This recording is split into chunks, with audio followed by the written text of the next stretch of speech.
All right, hey folks, we're off to a slow start today, but we're going to get some work done this morning, working on some artwork for an Eberron adventure we're publishing on the DMsGuild for Dungeons and Dragons 5th edition using the new 2024 rules. Give me a second here. I want to check out my signal and make sure that I'm coming through clearly. We're going to do some social media posting updates, and then we'll get to work here for about an hour or so. So checking in on my signal to make sure that we are live. So checking in on... Ooh, that is rich. Cool. So that seems like it's working out. Let's grab that link real quick. It's just going to take a hot second for me to do the social media posts, and then we're going to fire it up. So click, click, click, click, click, boom. We're done. Okay, cool. So let me just say, if you think artwork today is cool, like, subscribe, hit the bell icon for notifications of when we're live in the future. And I'm proud to have you around. So thanks a lot for being here. Be welcome to reach down and say hey. Here's a bunch of books I've already created on the DMsGuild. Here is the full playlist that we've ran. All 512 episodes at this point. And let me just go ahead and drop this down here. And book cover, we made this around episode 40. But right now we are working on this landscape painting. Where's my pen? Here we go. My trusty art pen. And here is the painting overall. Here is, yeah, it has the frames in effect here, and nope. Here is the text. Whoa, where'd you go, buddy? There's the text for the page. It's a 16 by 9 format. Let's add the filigree in for a page frame. Here is the 16 by 9 format fitting on screen for you here. If you're looking at this in full screen mode, it should be filling your screen, and you could probably read the text that's on screen here with us right now. So this is a digital product. It's not meant to be printed. It's a PDF for phones, tablets, and desktop monitors in the 16 by 9 format. It's 10 inches tall, 17 inches wide. And each column is also a 16 by 9 format. So if you were to turn your phone vertically, once you have the PDF, you'll be able to look at it one column at a time, and then scroll down to the next page, and then one column at a time. Super easy to read, just as reading content. If you just enjoy reading adventures, then you would be able to do so very easily with this. Let's drop our masks. Shan't we all drop our masks? And get those out of the way so we see the full environment that we're working with here. Obviously, we're hyperextending the edge of the composition so that we can mask it out, so that it just extends on beyond the scope of the page. That's the intent of doing the landscapes. So, let's see, where are we at right now? We're doing foliage here. No, we wanted to work on the bark a little bit more.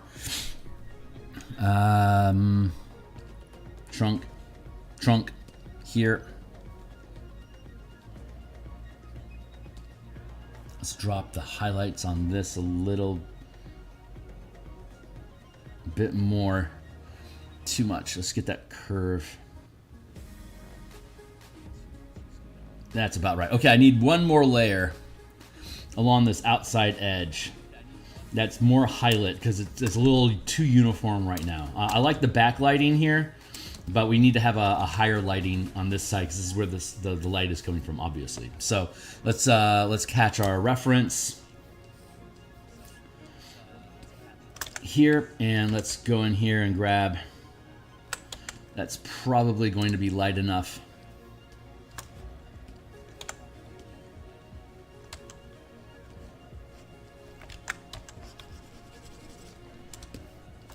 Probably going to be okay. Maybe we push it up just a little bit further. There. Let's see how that does. Again, the brush sets that we're using here. This is on my Patreon. You're welcome to click on my Patreon down below to go in and grab this if you want to support me. You can have access to all these brushes. All you have to do is follow. You don't have to give any money. Just follow me. Just keep an eye on what I'm doing. Say hey. What's up?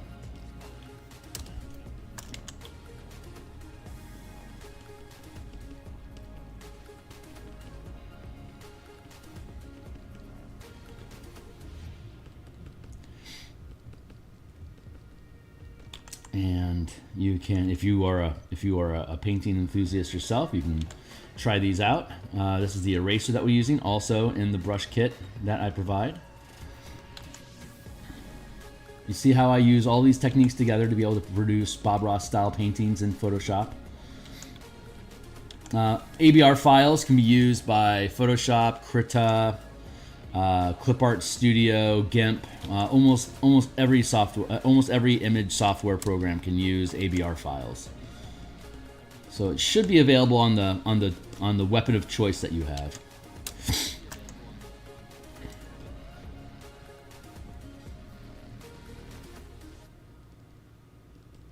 One of the questions that came up on my channel, on my Discord today. I have a Discord community. If you check in the description down below, you're welcome to join. No cost to be there. It's just it's just old school gamers doing old school stuff. I like the 5e game engine, so a lot of the work that I build on the DMsGuild is taking old school ideas and integrating them into the 5e game engine. I like mechanical. I like the game engine, the 5e game engine a lot. I like the 5e game engine more than I like the Beckby game engine, more than the AD&D game engine, more than 4th edition's game engine, more than 3rd edition's game engine. I think when they made 5th edition, they threw away too much of what was good about, like, since they were returning to an older form. I personally would have liked to have seen more prestige classes like being reintroduced into 5e. Prestige classes were awesome because it made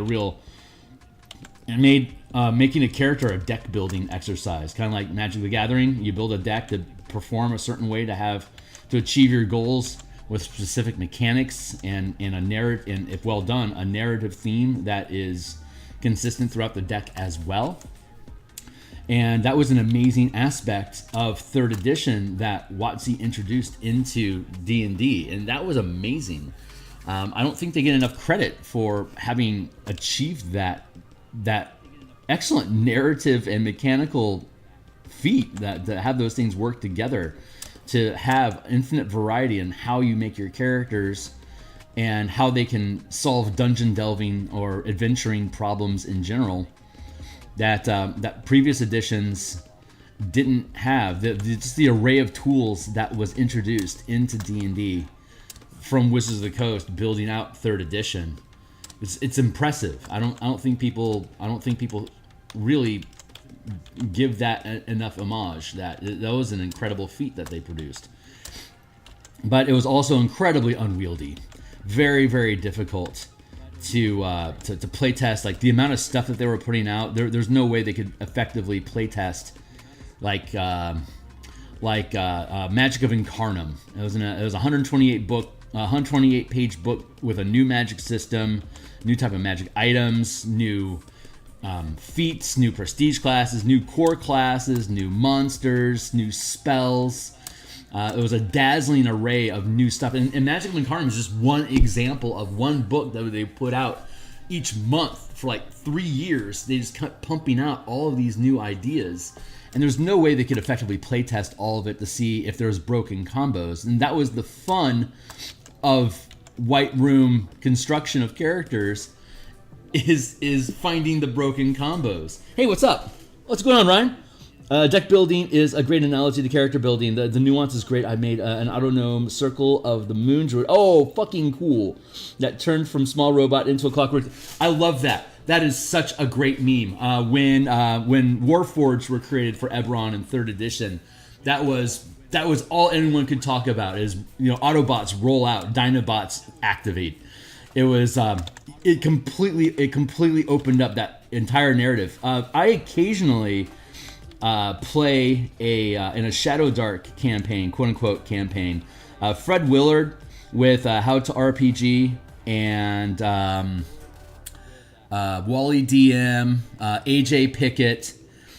We all kind of have a jam session, like a gaming session that we have occasionally, playing different role-playing games. And AJ and Fred of How to RPG have really fallen into Shadow Dark.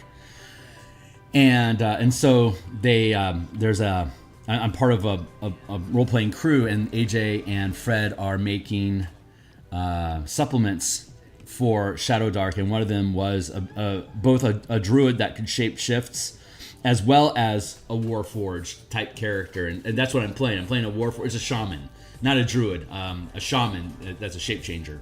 So I'm a robot character, right? But it specifically says that you can shift into a living creature, a beast, like a crab or a crow or whatever you would normally be able to do. Low CR, like 0 CR critter type creatures. But it was specifically that you don't turn into a robot form of that animal, as you actually become the animal. So my robot can't taste, can't feel, doesn't sleep, doesn't need to eat unless it shifts into an animal from its shamanic magic, and then all of a sudden it has all this sensory input that it normally doesn't have. So it has these two lives that it leads. Like, I can turn off my emotions, and I can turn off pain, and I can turn off the need to sleep when I'm in my humanoid form. But if I want to be a part of the world that I'm in, I become an animal and then be able to interact and eat things and stuff. It's a different vibe. I didn't really expect that. I love it though. I think that's a lot of fun. But that's not what you're talking about. You're talking about specifically gaining having a robotic form, which I love. Like, and then I turn it into a cart.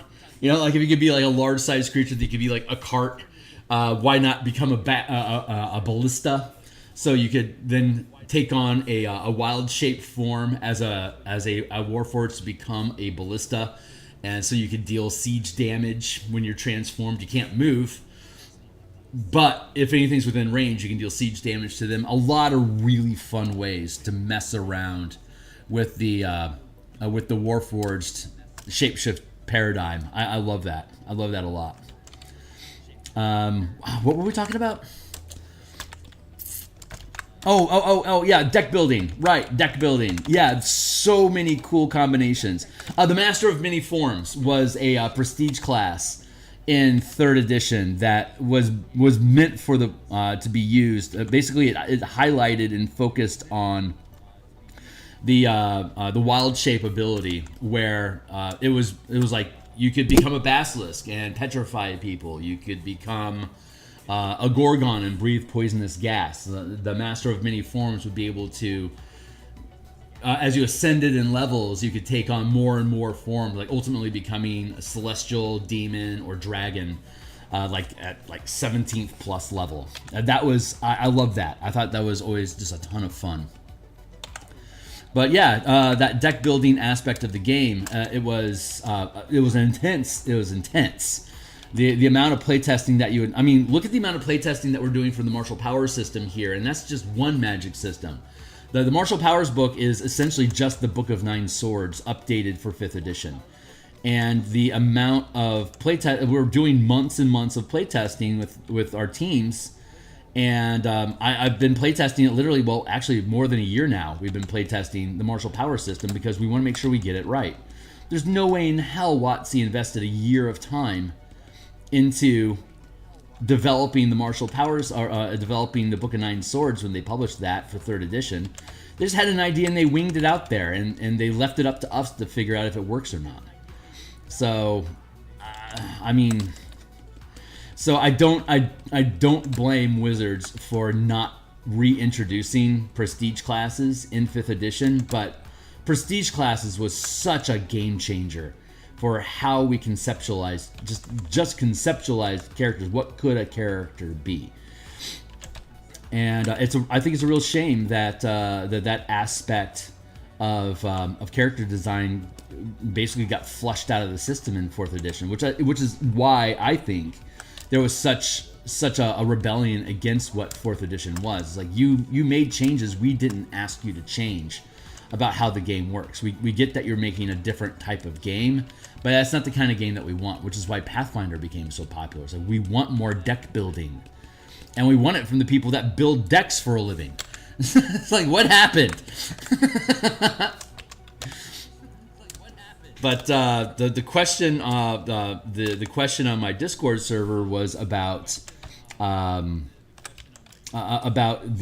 community that grows around a dungeon. So I was going to rant about that for a little bit, but give me a second here to ease into what we're working on here before I do. Hold on. I'm gonna have a Phil talk. We're gonna have a Phil talk. But I want to take a moment here to make sure I like where this is at. I like where this is at. This is looking really freaking good. So I think I'm good with the. I think I'm good with the bark. What I need to do before I can launch into my diatribe, I'm going to need to stitch this shut, and then get down here into the bushes. Fluffy tree is good to go. Front shrubbery here. I think I want to have a little more pop in here. So give me a yeah. It looks good, but I want some more diversity. Let me catch up on the text first here. Hey, Steve, good to see you, my guy. Happy trees indeed, my man. An interesting character build I made was an armor artificer who had lost all 4 limbs. The armor was a specialized class, expands the functionality, replacing any limb. The DM was right on. Yeah, I like that about the armor, that it replaces missing limbs. I think that's great. That was a good call.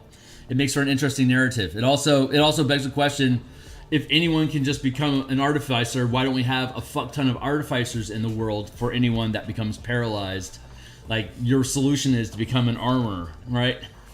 But in the world of Eberron, Mage Rights is an NPC adept slash expert slash warrior sidekick class. The Mage Rights. It's effectively a blend between expert and caster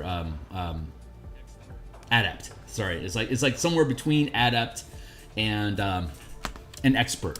So you can have a large population that have lost limbs and stuff become this artificer specifically so that they can reforge their limbs that are lost. What an interesting society. And then you have all the warforged modified limbs from 3rd edition, like to be able to like install weapons or like have hidden caches or like this, like store a wand in your forearm so you can point your hand and fire the wand so it's always equipped. A lot of things you can do with that in a metapunk sort of space like that. Let me go ahead and grab a reference here real quick. Zoom in here real fast. Let's go hunting for color and texture. I feel like, what's this all? That looks really good. That's a sharp grain. I think I want to use a little bit of that. And I see a rock down here. We might add some happy little rocks into our... Let's grab a rock while we're here. Maybe we can do something fun with that.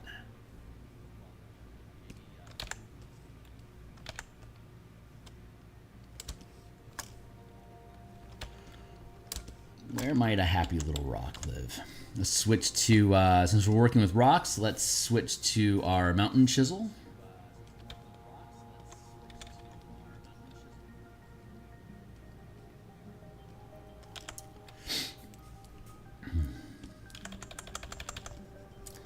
This is an idea that I was exploring in the Bashing campaign book that we've been working on, that I'll be coming back and visiting pretty soon. That's going to be the next book that we publish, so it's going to be on our radar again, which is great because I love that narrative, but it really speaks to that Beckme. Hold on, that was kind of the point that as wizards delved into deck building as a character, they kind of let go of the more Beckme, like a lot of the Beckme mechanics of like dominion building. They still had like a leadership feat in 3rd edition that you could buy into for your character to have followers, but it wasn't a core aspect of the game. Oops, I am on the wrong layer, my dad. Damn, I like the shape of that rock. Hold on, you gotta get rid of it. You gotta go, buddy. There, because I was on the wrong layer. New layer. Thank you. Let's drop a rock in here.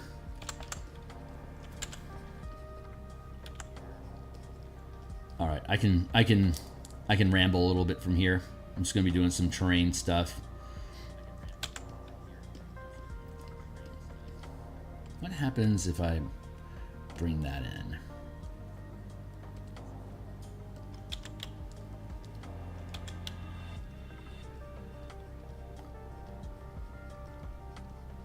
The initial question on the Discord was, if we're running a dungeon and we have a small town, how can we diversify the plot?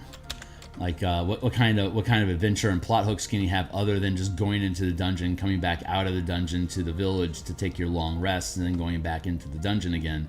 It's an efficient game loop, which is fine for like Darkest Dungeon, like a video game.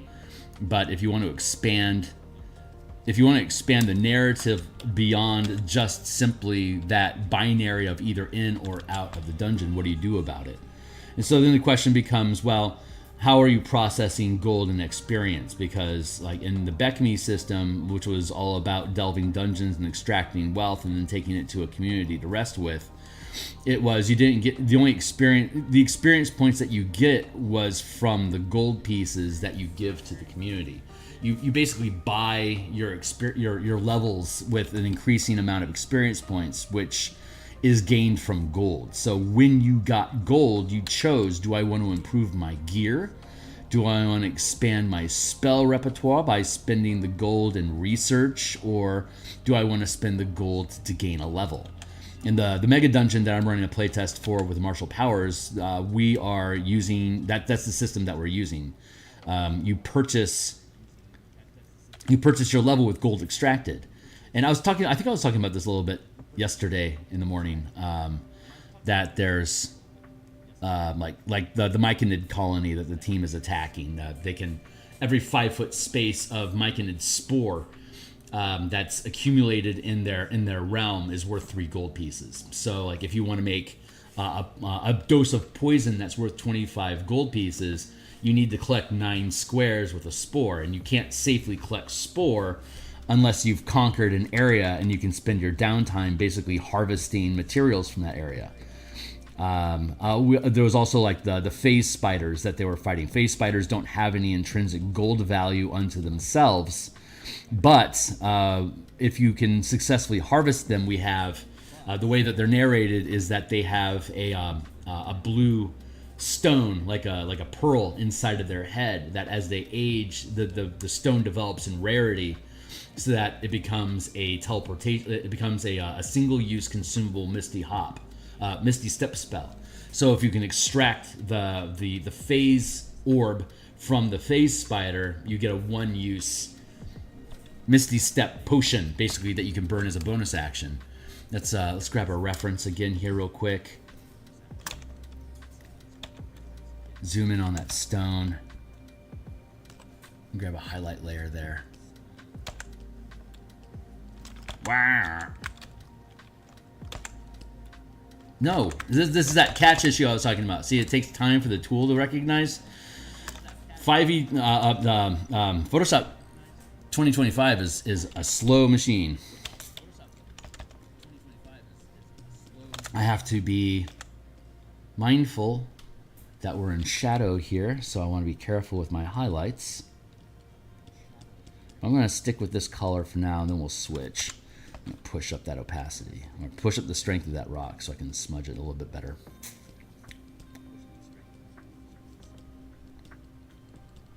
So they have to make the decision: do I want to consume this Misty Step potion, or do I want to take it back to town with me? And it's worth 200 gold pieces because it's an uncommon magic, consumable uncommon magic item.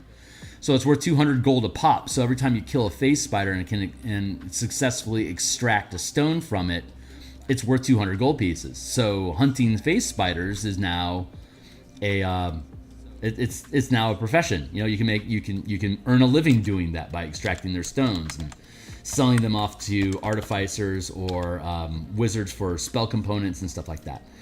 Make a shoes of teleportation or something like that by crushing 50 of these stones or whatever. So it can be done. So that's like killing monsters and harvesting them gives you gold pieces or consumable loot that you can use inside the dungeon. And every time you eat something, that's less gold that you're going to take out. So if you're going to use the resources inside the dungeon, you're basically forcing yourself to stay in the dungeon longer because you keep eating your gold. So you don't have anything to take up.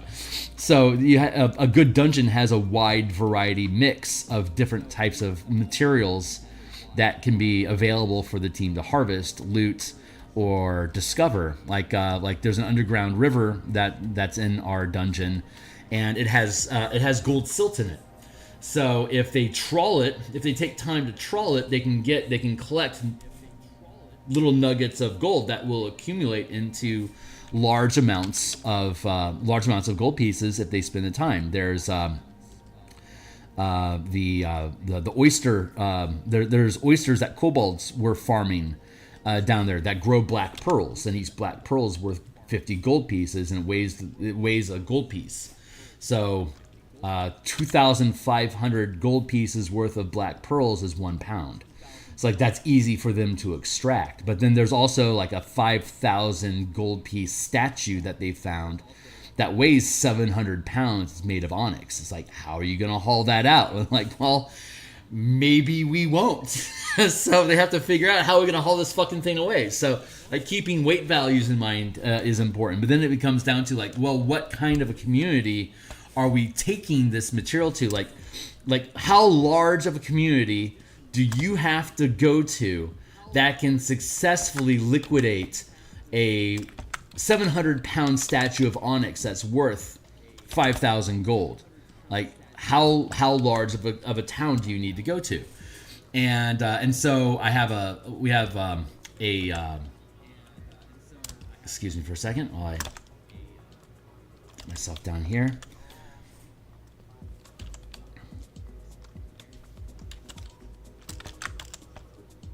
No, that's virtually the same color. That's not cool. Let's drop this down. Let's put some blue on it so it looks a little cooler. There we go.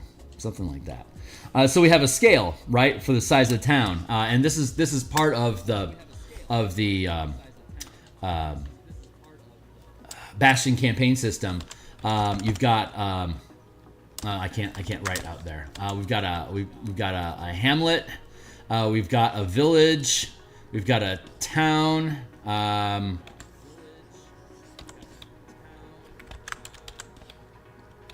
We've got a city, and then we've got a metropolis, right?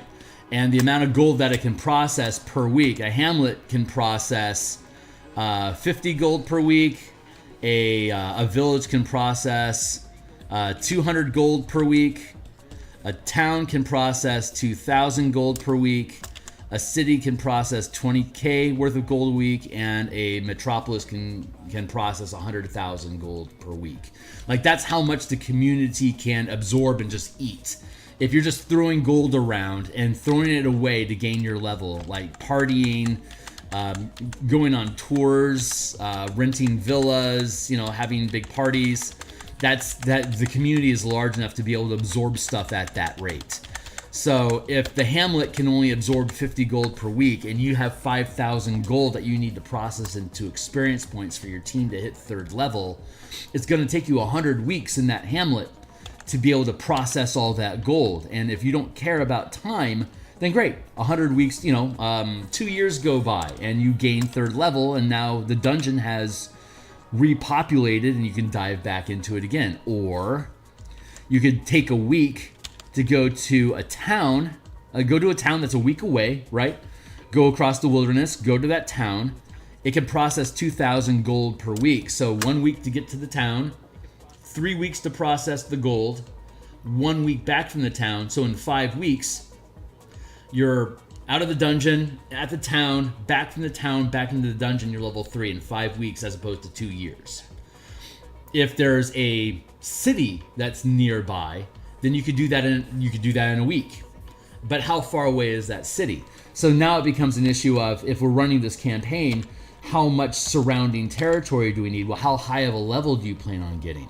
How high of a level do you plan on going into those dungeons? Typically, dungeon delving to gain loot like that typically ends around level 10. When you need like 30,000 experience points per character to gain a level, it's like, that's a lot of fucking gold you got to find down in these dungeons. It's kind of hard at that point to just have it laying around for you to accumulate. At that point, you start performing quests for rewards, which is what the Bastion system is so good at, because as your Bastion gains rank, the cost to earn the Bastion, the system that we use is it has 5 ranks instead of 4. It starts at first level and goes to 17, 1, 5, 9, 13, 17. And each rank increases the proficiency skill, like the proficiency bonus that your Bastion gets to perform tasks. And to gain those higher levels, you basically need like 1 to 9 points is first rank, 10 to 19 is second rank, 20 to 29 is third rank, 30 to 39 is fourth rank, and then 40 plus points is fifth rank. And the cost and the points are used to purchase facilities. Like each facility costs 1 point. And like if you want a third rank laboratory to be able to produce rare magic items in your laboratory, then you have to have a third rank facility, which means you have to have a third rank Bastion that can support that third rank facility, which means you need to have at least 20 points worth of resources invested into the Bastion altogether, of which 3 can be put into the laboratory in this example.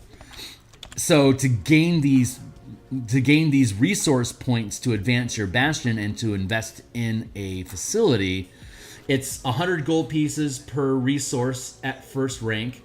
So from 1 to 9, it's 100 points up to 900 points. And then it's 1,000 gold at second rank for your 10th point. 10th to 19th point, it takes you up to, it goes from 1,000 at 10 to 1,000 to 9,000 gold at 19 points, and then when you get to the 20th point and become third rank, it's now each point is 10,000 gold. So now to get to fourth rank, you have to have 90,000 gold invested into your Bastion. And at that point, it's like, how the fuck am I going to get 90,000 gold to push this from third to fourth rank as a Bastion? And at fourth rank Bastion, it's 100,000 gold per resource point, and you need 10 of those to get to fifth rank. And at that point, each resource point that you get is worth 1,000,000 gold pieces. That is fucking ridiculous amounts of wealth. So around that third, fourth rank, you stop going into dungeons and gathering gold, and now you go out of the dungeon and you start running missions that earn you resource points. This kingdom will give you 2 resource points worth of support from the kingdom in your Bastion if you go clear out this warlord that's threatening our outer edge. They have a force of 5,000 orcs. Figure out a way to make them go away, and we will give you 2 Bastion points to enhance your Bastion, or we'll give you 3 points, but one of which has to be a barracks, for example. And then you have 2 extra points to do whatever you want. Like, that's how you can frame your campaign. So your characters are going into this dungeon, and so you have to decide at what point are we going to end the dungeon delve. Dungeon delves naturally fall away around 9th level when the type of quests that your characters are performing are bigger than running around inside of a dungeon looting shit. And the rewards that you need, according to the Beckme system, are this gold value that you need to be able to actually even just gain a level are huge. So that's an example of curving the old school Beckme style of game into the 5e game engine. It's there, except that just wasn't what Wizards of the Coast's focus was when they made 5e. The 3rd edition, this character building idea was they coined the phrase dungeon punk, where you have this dungeon punk genre of these merc soldier type SWAT team characters that go in and fight monsters and clear dungeons out to remove threats from neighboring communities. And so you deck build your character to have these hostile type, aggressive characters that go in and they kill monsters. You gain experience points in 3rd edition from killing monsters, not from looting treasure. So they take it away from exploration and looting into killing monsters for justice. And that really shifts the dynamic of how the game works. You can see that if your goal is no longer to extract wealth, it kind of kills the narrative of the game world. Beckme was designed around your building characters that will eventually have influence in the world and will naturally become leaders and have their own domain and build their own kingdom. Like, that's the long-term end goal of characters in Beckme, because Beckme grew out of wargaming, where you had an army and then they zoomed in with D&D into what's this particular squad in the army doing right now? Well, they're clearing a dungeon that's going to threaten your team while they sleep. Or your army is being threatened by goblins in this dungeon. Well, we need to go clear out the dungeon. Let's go send in a squad to kill off the goblins, so we don't have to worry about them nipping at our back while we're fighting this war. And that borns your characters to go into this dungeon delve.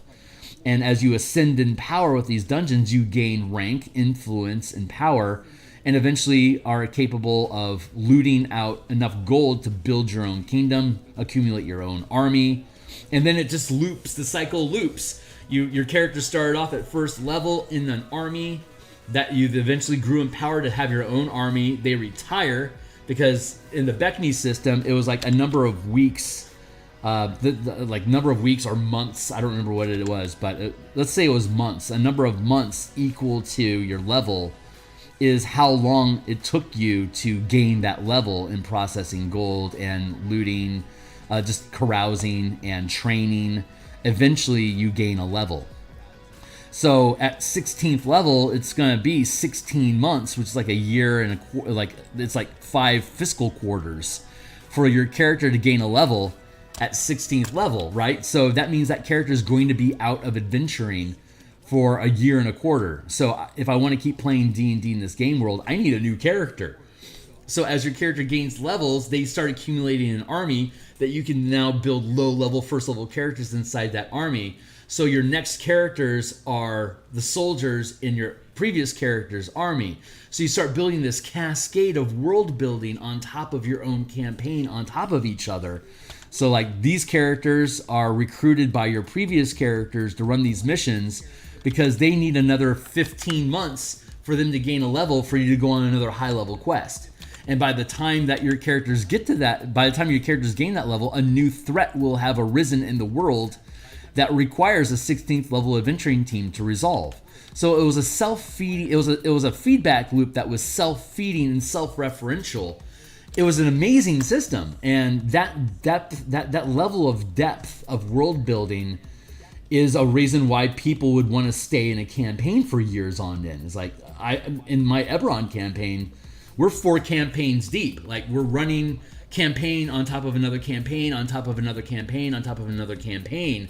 And all the characters that keep ascending to 20th level keep modifying the world. And then we build new characters that are then inserted into that changed world and then further changing it to where the players want to sculpt the world into. So our Eberron is a very unique world compared to anyone else's. It's at this point, it's a Spelljammer campaign that's had Dark Sun Athasian incursions. It's mixed with Planescape. The world got detonated to save it from demonic invasion, and there's a lot over the past 10 years. There's a lot that's been going on with that world, and it's the result of this cascading result of we ran a campaign. We took this thin slice of narrative for what could be an Eberron, and we built it out into a campaign, and the end result, it had these ramifications. And as a result, we changed the world. I want to drop that rock in there. I think that feels a little more grounded. I spent a lot of time in this rock. I don't even know if I like it or not. And that tells me it's 7:15. So I've got about 40 minutes left to do some shrubbery. So the point is that what do you do with this campaign? Well, if you're taking your characters to 10th level, and they're going to need, amongst a lot of them, they're going to need about, what? 160,000 gold pieces, that dungeon might not be able to support 160,000 gold pieces worth of wealth extracted from it. So if you're, and it'll take your entire life for that hamlet to absorb that much wealth if you do. So you need to expand the scope of your campaign so that there is a city that can absorb that level of wealth, and then that means that you can attract patrons or favors from the duchy that runs that kingdom. It's like, hey, I know that you're delving this dungeon. I need you, like, we think that there's this artifact or something that's in there. If you give that to us, if you can go find that artifact and deliver it to us, then we'll give you 40,000 gold pieces, or like the equivalent of 40,000 gold pieces. And in the Bastion campaign that I've been building, that would be, we'll give you 4 resources if you have a 3rd rank Bastion. And at 9th to 13th level, you would have a 3rd rank Bastion. So each point that you invest into your Bastion is worth 10,000 gold pieces. So I'm going to give you 4 Bastion points, or the effectively 40,000 gold pieces worth of municipal resources to expand your Bastion in our town. Or we'll pipe the like if you're building out that hamlet to become a stronghold, we'll help fund you and make it a an expanded province of our town, so that you have our political support in the endeavors that you're doing in case the kingdom starts asking, what are you trying to do here? It's like, well, we're under this duchy. We have this permit to do this, which was a big, like, that's stuff that you would pull from Beckney. So if you know that you're taking to 10th level, you need to have an economy that can absorb 6 digits worth of gold within a reasonable time frame for you to gain a level and go back to the dungeon to keep delving it. Hopefully this is making sense, but this is the depth that the Beckney system actually operated at. Like, this is all basic Beckney concepts, like the economy, the processing of gold, the escalation of challenges and quest making. It's all been diluted and kind of lost over the course of 3rd, 4th, and 5th edition. Since WotC took over, they haven't really embraced that world building level of detail. So it's great to have those kind of questions pop up on my Discord, because it means that people are interested. I mean, there's a thriving OSR community that's all about this, but they're also using the old school Beckme or 1st edition D&D rules, because it's like, why would they bother? I just think that the 5e game engine is a better game engine. I like how it resolves things. Even if you don't like the action economy that goes into combat with actions, bonus actions, movement, and reactions, you can strip all that out and just make combat be an ability check system. And if you did, it's basically going to be Dungeon Crawl Classics, right? I think Dungeon Crawl Classics uses the D20 system roll high for all of its combat resolution mechanics, and you get like 1 attack per round. It's an ability check. And like, if I'm a fighter wielding a sword, it's going to be a strength check. And if the monster has a difficult, like if a CR9 creature has a DC of, like, say 19 to hit, then if I can't roll a 19, I don't deal damage. But if I do, I get that 1 attack, and then I have my movement, and then I'm done. And I'll do like D8 plus level of damage or whatever. Like, that's a super simple way to run ability score combat in the 5e game engine and still use the 5e game engine.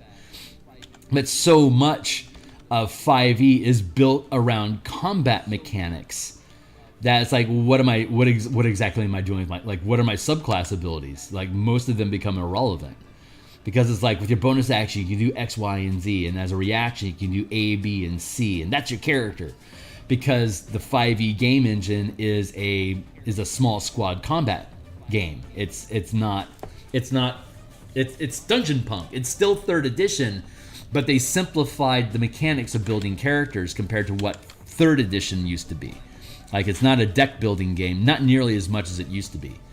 So one of the things that we're trying to do with this mana system is have a unified base, so that you can get back into deck building your characters, literally using Magic the Gathering as your frame of reference, to build out a 20 level character that's a blend of Paladin, Sorcerer, and Warlock if you want, or single classes Barbarian and have the same depth of choices and character diversity and expressing the mechanics of your character. And if you're into tactical combat that 5e offers, then we're deepening the depth, we're expanding the variety of type of tactical decisions that you can make with how concentration works and stacking spell effects and forced movement triggering opportunity attacks, allowing characters to opt into giving up action economy to generate mana or give up action economy to generate additional reactions. A lot of 3E elements, bringing it back into the 5E frame of reference. And at this point, I'm just pitching products. So, but this is how I think, because I love the 5e game engine. I wanted to bring all this stuff back into the 5e game space because there's a hunger for that Beck Me mentality, but there's not. But how are you supposed to get educated about that stuff in the 5e game? Because anyone that cares about this style of game is like, you should just play Advanced Dungeons and Dragons, just play AD&D 2nd Edition, or just play Beck Me. That's what you want to do. That's like saying, hey, if you like better tactical combat, play Pathfinder. It's like, that's not the fucking point. I like the 5e game engine. I just want to be able to have this style of play. Hey, what's going on, Fox? Yep, I'm ranting. I'm on a total rant this morning, and it's basically this painting's basically done. So I'm just basically shooting shit and ranting about stuff while I'm whinging on small details that really just do not matter. So that's where we're at this morning. Let's do that. There. Okay, so here, and let's drop that down a little bit more. Yeah, that feels about like the lighting level that we should have. I'm pretty happy with how this tree's turned out. It's looking good there. So right now we're just kind of picking at details. So that rock is a nice way to break up all the shit. That's all this foliage. Just having a rock poking out of the foliage is just a good idea in general. Hey, what's up? The artist's dream. Shoot the shit over coffee while tweaking the drawing. Sounds like a good start. Man, my day is I'm having a great day. We finished up the Strixhaven backgrounds last night, and we get to start. We're gonna work on the Bastion system for Strixhaven. One of the things that you get as you advance your college credits is you gain access to college facilities. You eventually become a faculty member, and then at 17th level, at the 5th tier, you get onto the college council. And as you do that, your Bastion expands inside of the college to have more and more resources going towards your research and stuff. So at lunch shift today, our design stream will be taking the Bastion campaign system that we had in all the facilities there and looking at, of the 5 Strixhaven colleges, like Silver Quill would have access to the theater. Lorehold would have access to the archives. I think there might be like 5 or 6 different specific facilities that'll match up with the 5 different colleges, so that as you advance in your college credits, your college facilities automatically gain access to these different bastions for you to be able to do stuff with. So we'll do that, and then that probably means by Thursday we'll start working on the piety system for Theros. And if we can get that done by Monday next week, that means that next week we can start in officially on building the Mage Tower rules for PvP sports in using the 5e game engine with Mage Tower as our point of reference. So we're making progress on this. Just another thing that we're building while we're doing all our artwork here on the side. So I feel like I want to make this rock a little bit bigger. And give it a tilt. Just fits in this little pocket here.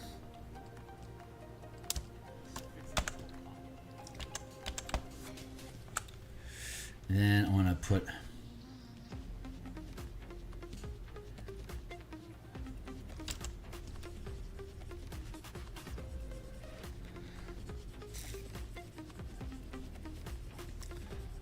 fill that in.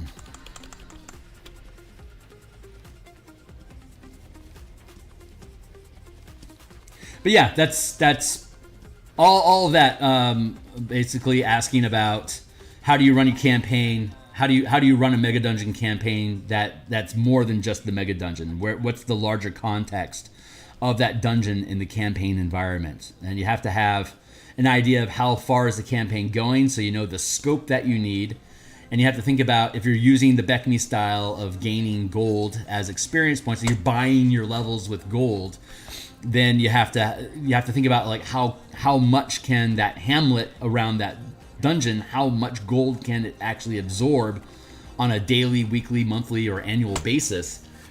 And as you gain levels, you have to go out to a larger community, and then you have a larger impact. You start drawing up more attention. All these things just kind of cascade into each other. It's like once you get started, it just kind of just has natural consequences. And that's what Beckme used to, that's what the TSR was about, was building a world where actions and consequences naturally cascaded from each other, and it was all just progressively generated. You didn't have a campaign plot hook, not until Tracy Hickman and Margaret Weiss started building them for Curse of Strahd and changed the narrative approach of D&D into, like with Dragonlance and Curse of Strahd, it was, you now have a story that you're telling, and if your characters die, you don't get to finish the story. As opposed to prior to that was, the story was the decisions that your characters make, and at most, you would have a dungeon with villains, and the villains had a goal that they were trying to achieve. And when the characters contacted them, the characters got to decide, do we like your goal? Maybe we're going to help you maybe we're going to help you achieve that goal, because it aligns with what our goals are. So the DM would want to make dungeon environments and NPCs that did not align with the characters' goals, that were obviously evil. So you have these archetypes of absolute evil creatures that are doing things that are absolutely evil, that your characters are not going to go along with. Hence, orcs are always evil, and not only there's been a large culture shift, obviously, around the deconstruction of evil in role-playing games. I think that really got I think that got ramped by World of Darkness, Vampire the Masquerade. People enjoying the politicking of being a vampire, trying to trick other players into becoming their servants by drinking their blood. That's where I think it all started. The acceptance of evil. And so having absolute evil as something that you can kill indiscriminately was necessary when you were trying to build these stories or these adventures where the characters wouldn't subvert the plot and deconstruct it into, yeah, we're going to help the Lich destroy the world because fuck capitalism. It's like, is that the kind of heroics that you want to play? If it is, then okay, plan accordingly. But that's what you would call an evil campaign.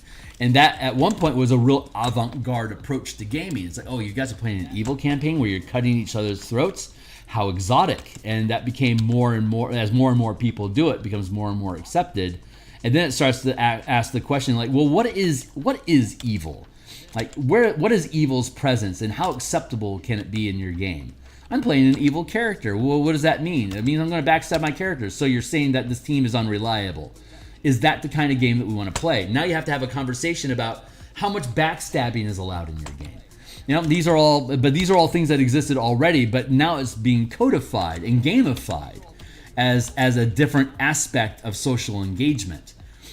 So there's this huge this creeping these ongoing changes to the game environment and how the game is approached as time goes on, mostly because we get bored with the archetypes. People are looking to subvert the archetypes, create something new for themselves, or explore new ideas because they're just getting bored.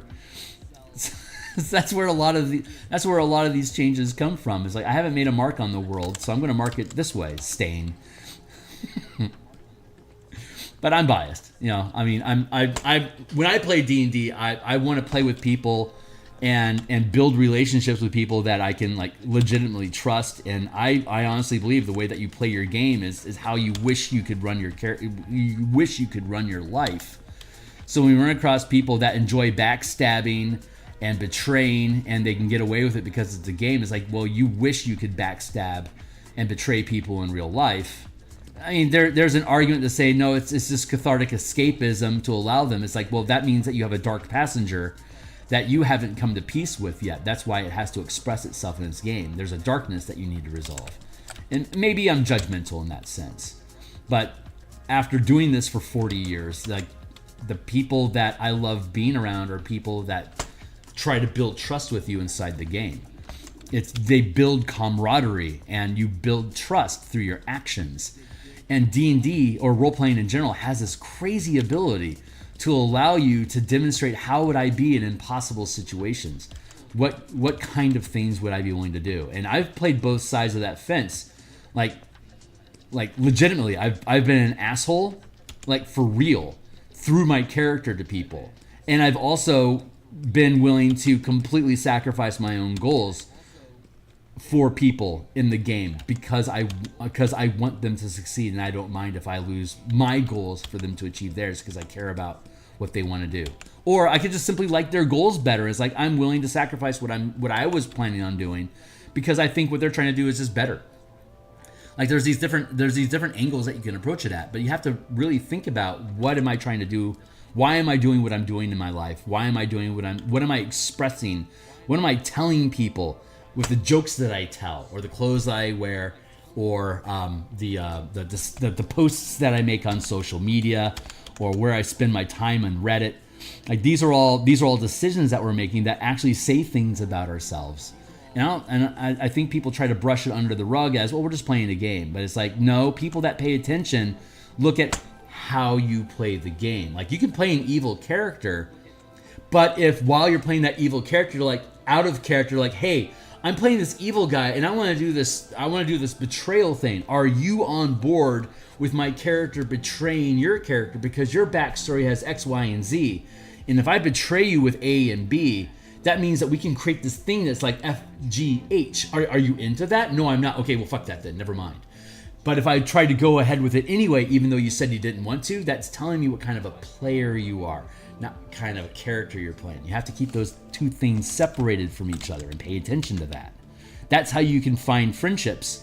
And that's how people build friendships over decades through playing games. Because you learn to rely on who this person is by the way that they depict themselves in their games. Maybe that's a little metaphysical, but all of my best friends I got through gaming, and this is the process that we went through. We learned to trust each other, and then out of game, it's like, shit, my car broke down. I'll take you home. Don't worry about it. Or here, let me help you with your tire. You know, it just extends from the game into your real life because that's the dynamic relationship that you build with these people. I've got your back. You aren't alone. You lost your job. Let me help you with some food right now. Like those are the kind of friends that you build when you build sincere relationships through gaming, because they're heroes. We want to be heroes. Anyway, I'm off the deep end. I came for the art and brought my coffee. Hey, right on, Defected. Hey, what's going on? Yeah, I'm off the deep end today. I'm getting real philosophical today. Don't mind me.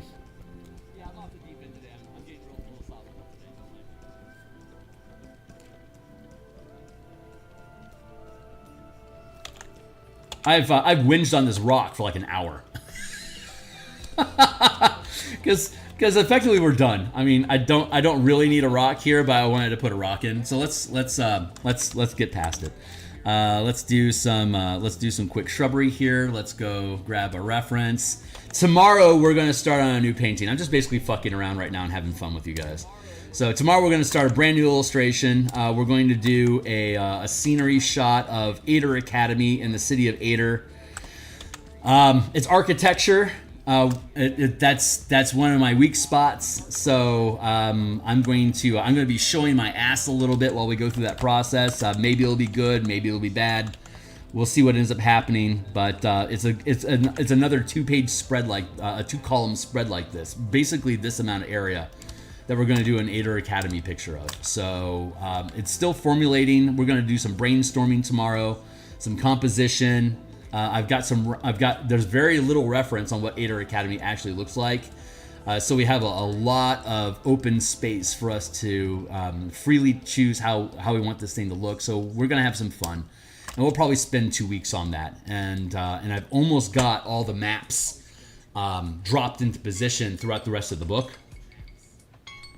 20 minutes left? Yeah, 20 minutes left. So the book is coming along. We are making some serious progress. September might actually be possible for us to publish this thing. I think my prediction of either September or falling back to like November as a Fargul, I think that's actually realistic. So we're in the final spiral. We're in the end game, as Doctor Strange would say.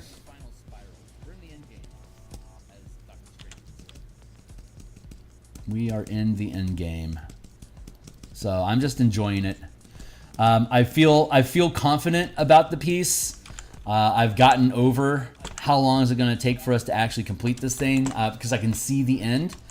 So now I'm more at the point of just enjoying what time we have left with the project. That doesn't mean wasting time. Obviously, I'm trying to be as efficient as I can because I got a lot of other books that I want to build before I die. And I only have so much time to do it. So God give me the strength, patience, and longevity to complete everything for me to be able to finish what I want to get done. But I could be taken tomorrow with a heart attack. Who knows? You know, it's not my place. All I can do is run what feels right for me to do while I still have the ability to do it. And when I'm done, I'm done. So I feel the pressure of time to produce things, but also knowing that the point isn't completing them. The point is enjoying the process of building them. So I think that's one of the reasons why I like to have all of the playtest documents available for people to look at online, in case I do die. It's not lost on my hard drive.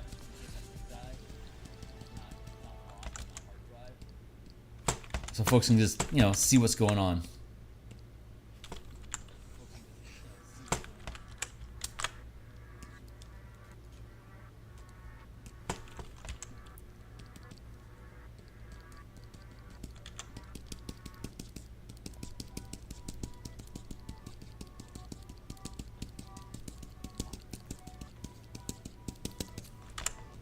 I guess I'm taking a pause to reflect. Hey, I like how that looks. It feels good.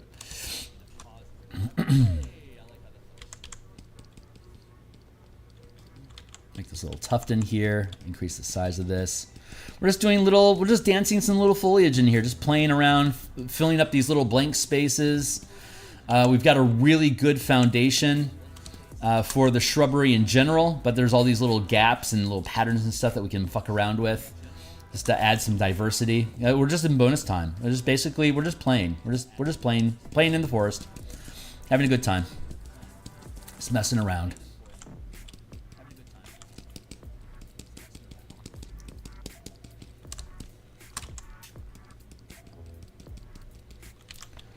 Again, all these brushes are, this is the brush set that I use. It's on Patreon. If you click through on my Patreon and just decide to follow me, you can download this brush set. ABR brush files work on virtually every art program. Krita, Corel, Clip Art Studio. It's just the accepted. There might be less functionality. But all the brushes are incredibly basic that you can take and then further modify for your own needs. But these are the brushes that I use with all the landscapes that I do. It's consistent, and I'm just showing different ways that you can use the brushes to create little bush patterns and stuff so that you can build your own style, the way that you decide to express foliage. And once you understand, because I use all these brushes. Like I'm using this brush to add foliage, and then I'm using this brush to erase it. It's a different brush. So one pattern adds and the other pattern is removing. So as a result of it, it creates a pattern that's a combination of both of them. Like it has these little whingy effects going on here that feels shrubberish.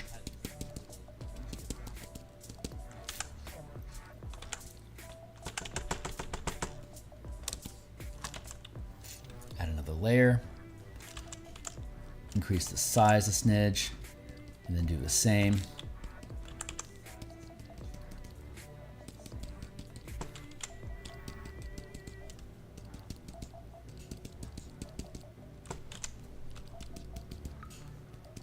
We've got a 80% eraser right now, So most of the information is erased when I tap on it. It's got all these holes, so only some of the brush is removed, and then from there, only most of the color that is erased is removed. So it's leaving remnant, which creates an interesting pattern style.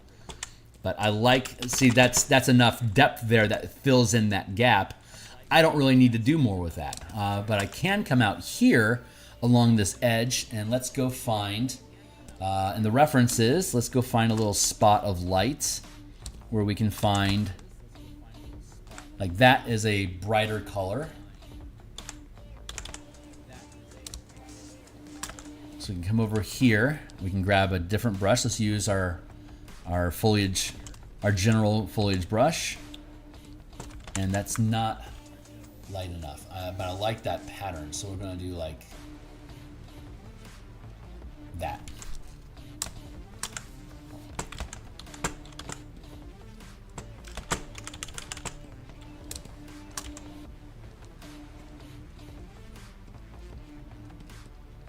A little patch of sunlight here.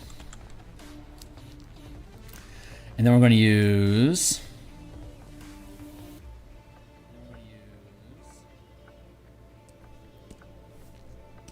conifer tip brush as our eraser.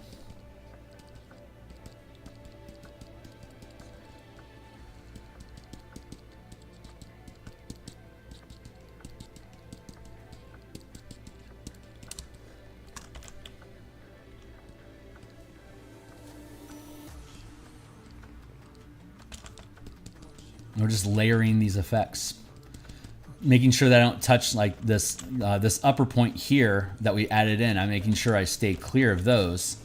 So I'm erasing underneath it. So I'm creating this curving line of sun-touched space. See, very subtle, very easy.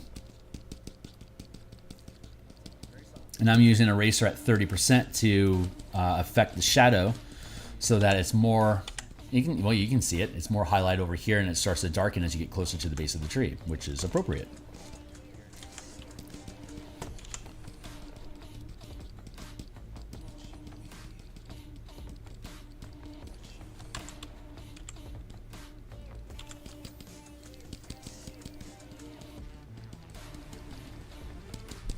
There. Isn't that fun? Now we can mix up the texture a little bit more. I'm going to grab our grass brush.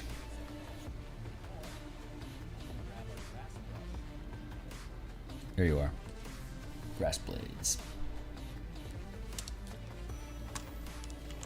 And let's go back into our references.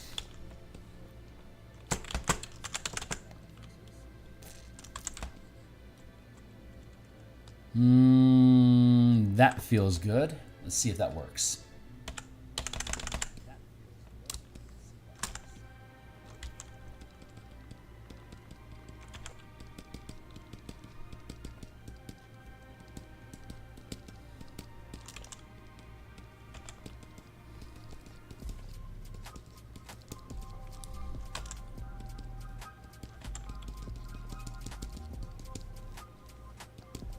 This should actually be like way down here.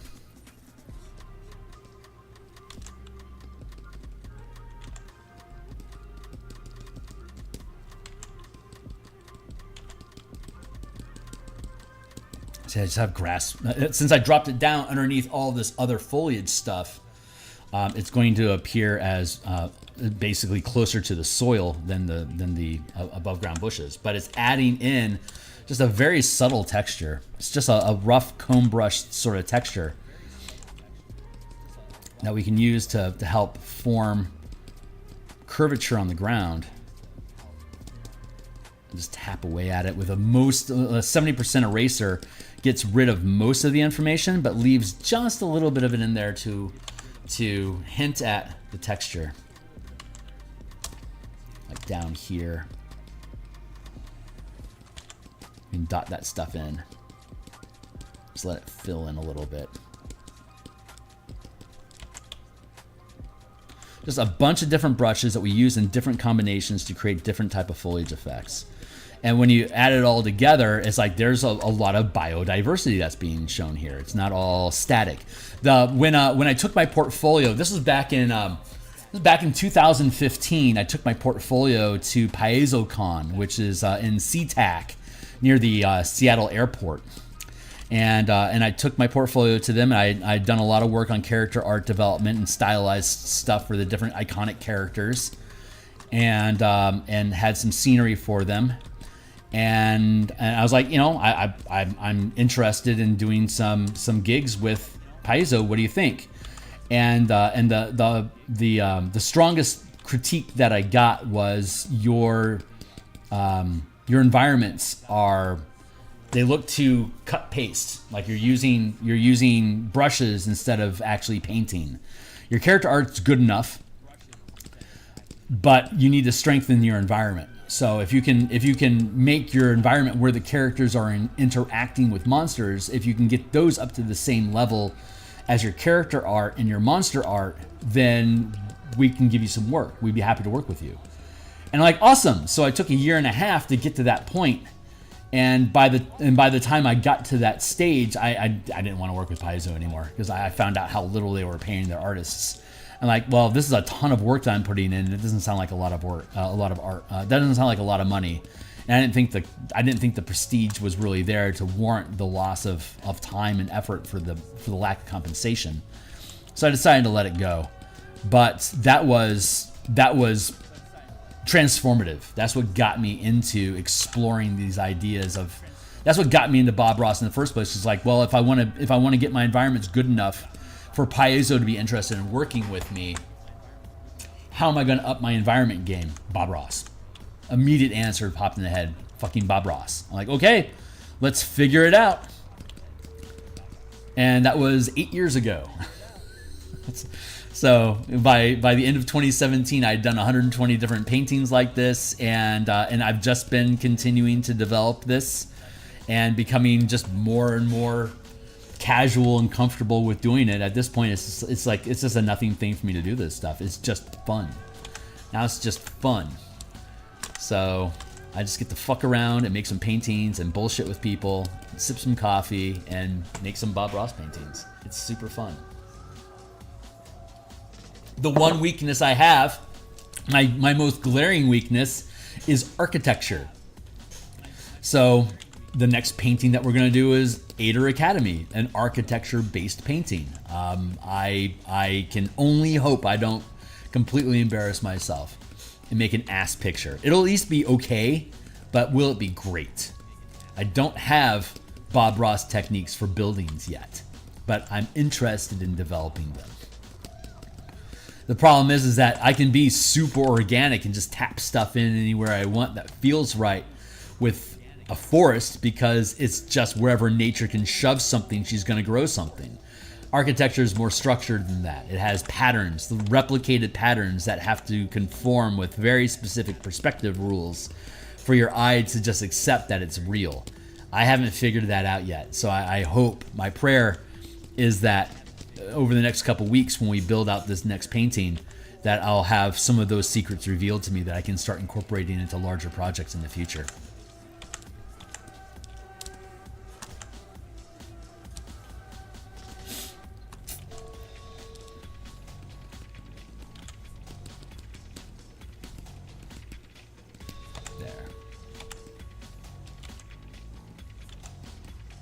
That feels really good. I love that I love that change in texture.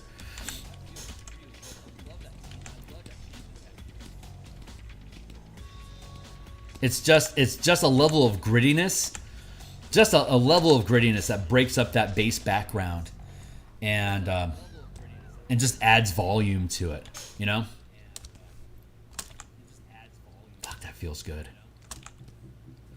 I want to do just a little bit more over here. This really is just fucking around. I mean, I've got like 15 minutes. I've got 5 minutes, basically, just to spend on whatever I want to do. Otherwise, the painting is pretty much done.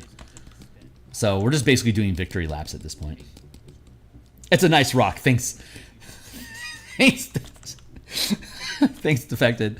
Appreciate that. I certainly wasted enough time on it. But, I mean, yeah, it's not wasted time, right? We're talking with friends. We're talking Beckme. We're talking old school shit here.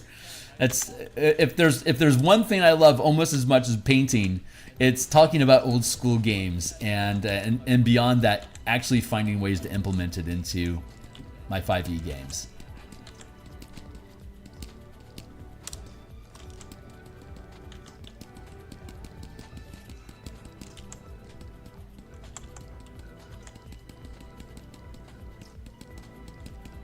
I don't know if I like the frame.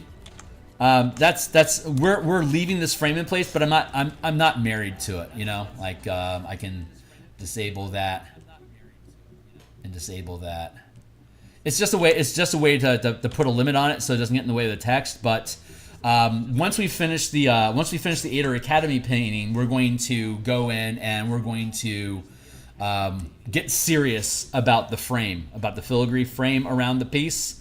And we're gonna build that out into something that can expand into the page to fill up little blank spaces in the corners, just like we did with the Spelljammer book. It'll be the same. It'll be the same process.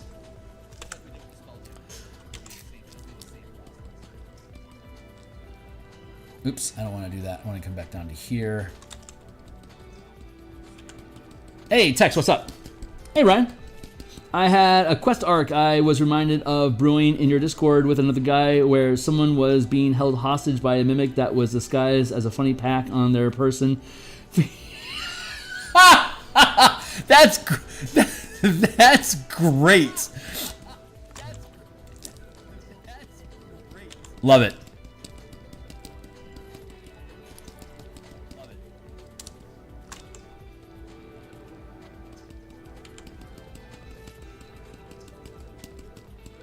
One of the campaigns we ran had Dro that weren't into spiders, but instead were into mimics, and they had like in Eberron, Dro are into scorpions, not spiders. In Forgotten Realms, Dro are into spiders, right? If they're into dark evil shit. But in this campaign, it was a neutral dark elf Dro scenario, underground people, whatever. But they were bound. They were close to mimics, so they would train mimics to adopt different shapes that were utilitarian to what they needed. And I haven't actually pulled the trigger on it yet. But once the Martial Powers book is done, I can build it out. Where you would have a you've got the Drake Warden, where a ranger has a dragon rider. You've got the Beastmaster, where you've got like a wolf or whatever companion. But these Dro were basically like they were primarily rangers, Beastmaster rangers that were bound to a mimic, and they would be able to use their magic in conjunction with their connection to the mimic to reshape the mimic to basically like Dalkir in Eberron were like flesh sculptors. So a Dalkir sort of Kalishtar approach would be to have these mimic riders bond with their mimic pets to like form living armor or living weapons. Most of the time they would run around with them as mounts that were basically like riding side squids. So they'd have like tentacles that would like creep along the ground. And from a player's perspective, like you invest points. Like if you sustain Wind Rider, then the mimic would be able to basically fly along little farty gouts of black ink shooting out of it that would cause it to propel. It would be able to release a cloud of darkness, like as a darkness spell. But that's one of the fun things you can do with a ranger, since rangers are both spellcasters and channelers, and they can use mana. They can use action economy to cast spells. If you built a mimic rider like that, you could have them powering like darkness spells as like use your sacrifice your bonus action, and then have your mimic use their reaction to cast darkness spell, for instance, and you can see through it because you've got blind sense active or whatever. Fun little combos like that to be able to build. And during that campaign, it was a Spelljammer campaign, of course. So they had massive, like 50-foot mimics that they would put a spelljamming helm inside of the mimic, and then they'd have the mimic. They'd train the mimic to sculpt itself into the shape of a ship that they wanted. So there was these basically 50-foot space krakens that the drow would use to fly as spelljammer ships. It was super fun. But once I get all these books published, I'll be able to blend ideas like that together to be able to make cool, like 50-foot mimic spelljammer sidekick ships that use your character's mana pool to transform their shape during combat to be able to adapt to the combat scenario that you're dealing with. Maybe that's something we'll tinker with in the Storm King's Thunder campaign that we run next year. We'll see. But that's some of the fun ways you can, like I said, deck building. I'm a big fan of 3rd edition style deck building in 5e, and all the supplements and tools that I build are meant to be built like to blend together like that to build these interesting character concepts. Or in that case, it was a whole society of mimic riders. Like that's how they survived in the Underdark against Dalkir creatures. They basically adopted the mimics as a Dalkir variant that could be trained. And they ended up being pets. And the longer that they lived, the bigger that they would get. And they could eventually build them into ships.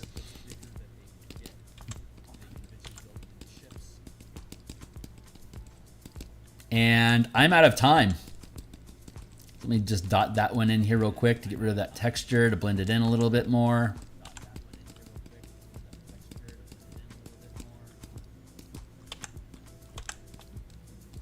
There. All right, that's our painting. It's done. We're gonna call it done. 8 o'clock. I gotta bounce. I'll be back at 2:30. That's 6.5 hours from now. We'll work on Strixhaven Bastions, and I'll be back tomorrow morning. We're gonna start a brand new painting. So yeah, I like how that turned out. It looks pretty good. It's good enough. It's good enough. So I will see you guys on the other side. Thanks a lot for being here, everyone. I'll be back later. Cheers.